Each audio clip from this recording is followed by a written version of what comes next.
మండలం జిల్లా గుమ్మలక్ష్మీపురం మండలం కొండవాడ గ్రామ సమీపం నుండి పాలకొండ తరలిస్తున్న టేకు కలప అటవీ అధికారులు స్వాధీనం చేసుకున్నారు.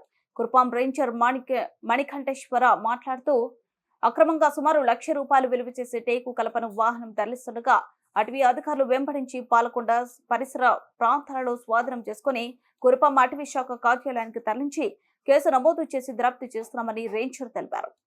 ఈ కార్యక్రమంలో సెక్షన్ ఆఫీసర్ సింహాద్రి మరియు వారి సిబ్బంది పాల్గొన్నారు.